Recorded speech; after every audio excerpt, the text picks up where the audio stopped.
We're up to chapter 6, mission number 6. This is the 48 ways to wisdom, and we're up to way number 11. And this is Diktut Chaverim, with the critique of friends. One of the ways to acquire wisdom, there are 48 ways we are told. One of the ways to acquire wisdom is with the critique of friends. If you want to study Torah, you're really pursuing truth. You know, God sees but is unseen.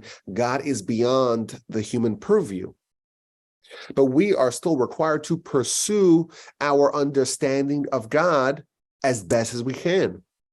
And the Almighty designed it that even though we cannot understand God himself, he's beyond us, the infinite's beyond us, but we can have some understanding of God and what he wants of us via his Torah. The Torah can serve as a proxy for us to understand God. And one of the ways to do that, one of the critical necessary components of that, is that we need some friends to help us get to truth. Only God can really act alone. Only God is truly mistake-free. Only God is perfect. Only God is an absolute. For us, we are fallible and we're prone to make mistakes. And that's why we need way number 11. We need the critique of friends in order to arrive at wisdom. When it comes to studying, good friends are indispensable. A good friend, they will provide constructive criticism. A good friend can serve as a sounding board to your ideas. You have an idea, you have a vantage point, you have a perspective. A good friend will provide another perspective, maybe a differing perspective. Everyone's different. We all see the world differently. We all have different ideas. And we're all biased. A good friend, especially someone that has your best interests at heart, a good friend will help you see through your own biases, will help identify your own blind spots. All of us have blind spots. Even if you have peripheral vision, you could see in all directions. You can't see what's behind you, can't see what's all the way to your right or left. No individual has the whole picture. No individual can do it alone. You cannot do transformative things alone. You need collaborators, you need partners, you need colleagues, you need peers and associates and helpers. And that's why it's so important to have a good friend who can provide critique. We don't see it all, and we need help. Moshe had help. Moshe had Aaron. Even Messiah's going to come with the other Messiah, with Elijah. Perhaps the only exception was Abraham. The Midrash tells us that Abraham was a yachid, was alone. All he had was God. For us, if we're going to achieve anything special in our studies, in our pursuits, we're going to need helpers. We're going to need others. And when it comes to seeking wisdom, it must be done with a good friend who can provide some critique. All the sages of the Talmud, they all studied together. There was an academy. And each giant sage of their era had a Torah sparring mate that they would debate with, and they would argue with, and they would challenge, and it would be challenged. And that continued throughout the generations. The Talmud tells us that it's so imperative to have a chavrusa, to have a study partner, so much so that the sages said, O chavrusa, O misusa. Either I have a chavrusa, either I have a study partner, or give me death. Give me a study partner, or give me death. You must find someone to challenge you. Without friends, without a chavrusa, you lose a degree of objectivity. You see only one side of the coin. You see only your perspective. And if you go on in your studies just alone, that can amount to spiritual death. O chavrusa, o misusa. Similarly, the Talmud tells us in the book of Brachos, page 63b, Ein haTorah nitnes ela b'chabura. Torah is only acquired with a group of people. And the Talmud quotes the verse. The verse says, Cherev al habadim. There should be a sword on those who study alone. Just like O chavrusa o misusa, either give me a study partner or give me death. A great sage who studies exclusively alone is really warranting death, deserving of death. Not only that, continues the Talmud, they will become foolish. Someone who studies alone can make terrible mistakes, can go awry, can be totally off the reservation and not even know it. If you go alone, you don't share ideas, and you don't solicit feedback, and you don't make adjustments, and you don't refine or fine-tune your thoughts, your arguments, your perspective, that's a recipe for making terrible mistakes and becoming foolish. The Talmud tells us that no one can rule accurately until they have ruled inaccurately. The only way to become proficient in ruling matters of Torah and halacha, it's only if you make some mistakes, and then you adjust, and then you fine-tune, and you upgrade. You need feedback for that. Only then can you arrive at the truth. The Talmud gives a story of a great sage who made a horrific halachic blunder. And it was a rudimentary oversight. It wasn't an advanced question.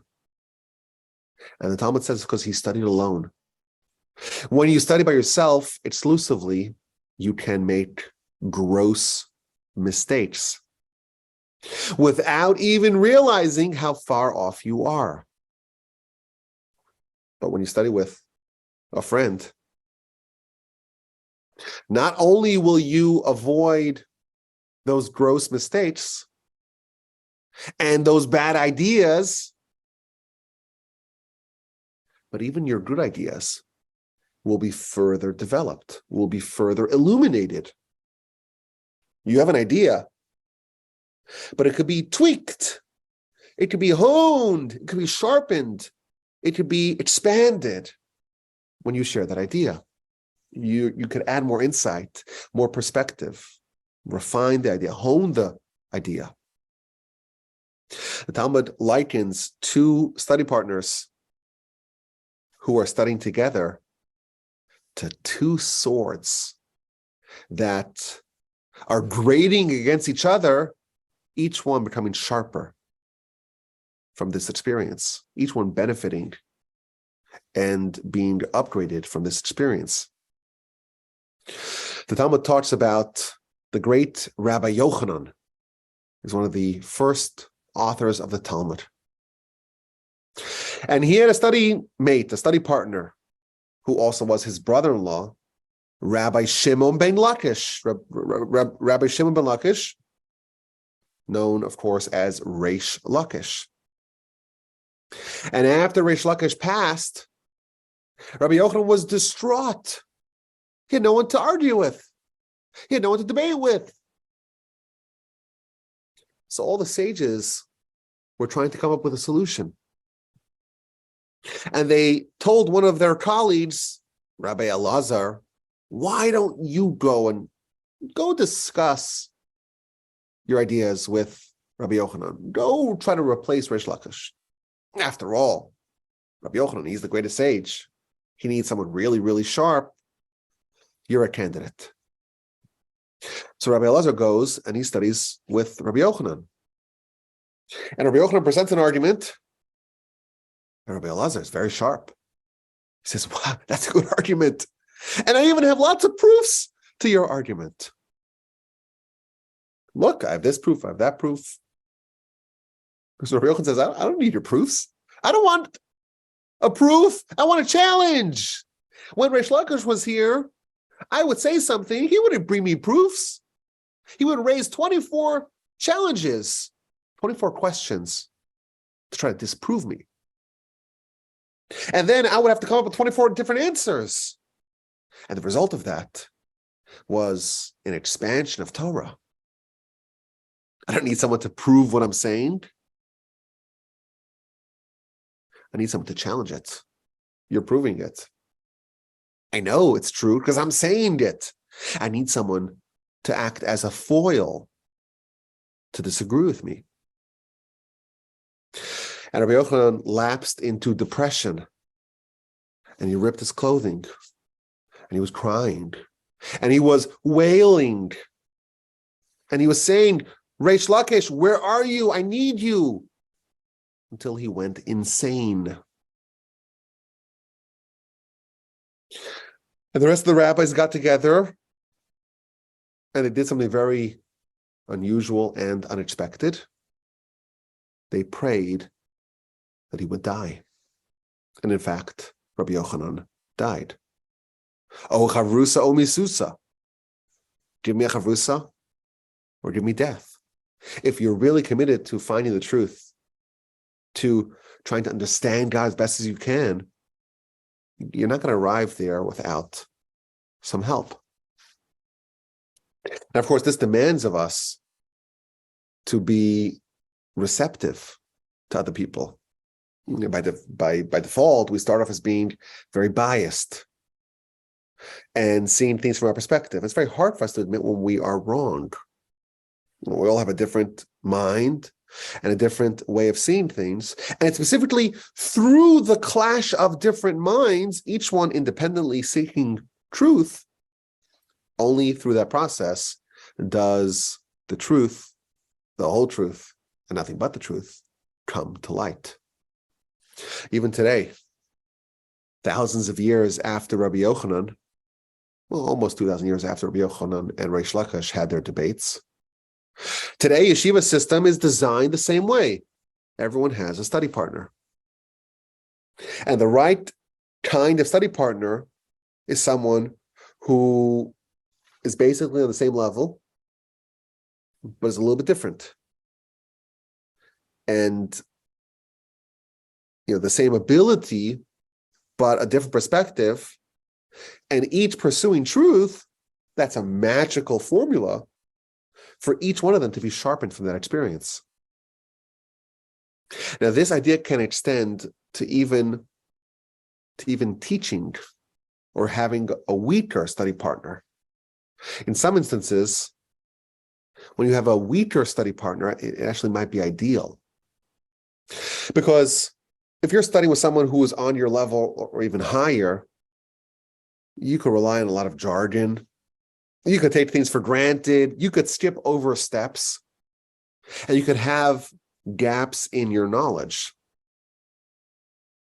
If you have to explain something to a child or to a novice, you really have to explain every part of the idea. Got to break it down to the smallest components. What are the assumptions? What are the things that we are accepting axiomatically? And let's critically evaluate and judge them and explain them independently. And through that, build the edifice of the idea. That is a really rigorous exercise that really ensures that you know what you're talking about. And you'll be able to see where are the mistakes, perhaps, in your thinking. And thus, it's imperative to find a friend, or better yet, find an audience. You have ideas. You want to bounce them off your colleagues. If you don't have colleagues, create colleagues. Find an audience for your ideas, publish them. Maybe, dare I say, make a podcast and give your email address. Share your ideas, bounce them off people, give a class, give a lecture, and present your ideas. Don't keep them bottled up within you. Find someone that you can pass your ideas by. Make sure you're not living on an intellectual island. This is the benefits of peer review. Of course, peer review has many shortcomings, as is well documented, but the benefit cannot be discounted. Individuals, no matter how clever or brilliant or genius they are, if they're on their own, if they don't showcase their ideas, if they don't get crucial feedback, they can make mistakes. They can develop crooked thoughts and a crooked way of thinking, and even their good ideas cannot be fully actualized because they cannot be developed and burnished further with the input of other people. As you know, I appreciate all feedback. RabbiWolbe@gmail.com. I especially value negative feedback. If I made a mistake, I want to know about it. I could fix it. I could amend my notes. I can upgrade my thinking. It's not offensive. We're all trying to get at the truth. I had the great fortune of spending years in yeshiva, and there's no idea or individual that is untouchable. Nothing is sacrosanct. Even the greatest rabbi with the most prestige and the most renown and repute, if they get up and they present their ideas, they are fair game. That's the system. Everyone benefits from having other eyes and other ears and other people look over their work.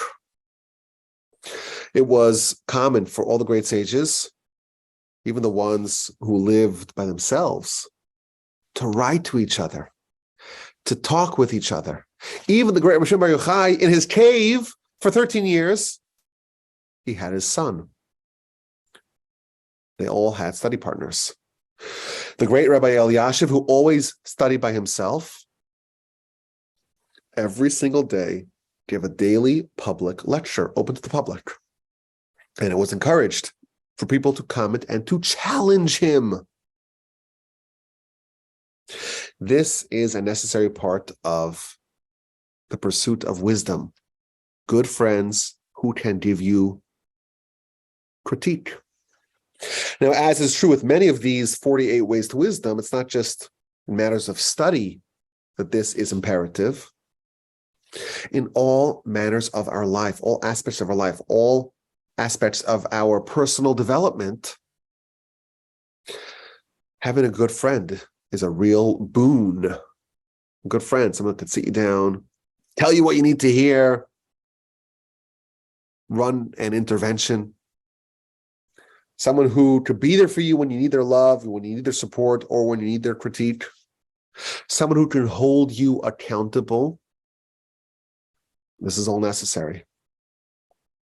The Mishnah earlier in Pirkei Avos says, Knei lecha chaver. Acquire for yourself, pay for yourself to get a friend. There is a price that you need to pay for this sort of friendship. You have to invest in someone who cares enough about you to tell you the truth, and to tell you when you're wrong, and to tell you when maybe there are tweaks that can improve what you're doing or what you're thinking. And part of the price you need to pay is you have to be willing to accept their input and to take it seriously. And no one likes to be told that they're wrong or that they are off course. It demands that you make yourself very vulnerable, but opening up yourself to be receptive, to be willing to accept criticism, and to consider just maybe that you're wrong and other people are right. Being willing to reconsider what you hold and believe perhaps strongly. Being willing to admit when you're wrong. This is absolutely critical to life. And of course, it is critical to our pursuit of wisdom, our pursuit of Torah, our pursuit of study of any kind. And this is way number 11. To have a good friend, to have a good friend who can provide you with valuable feedback. I consider all of y'all to be my good friends.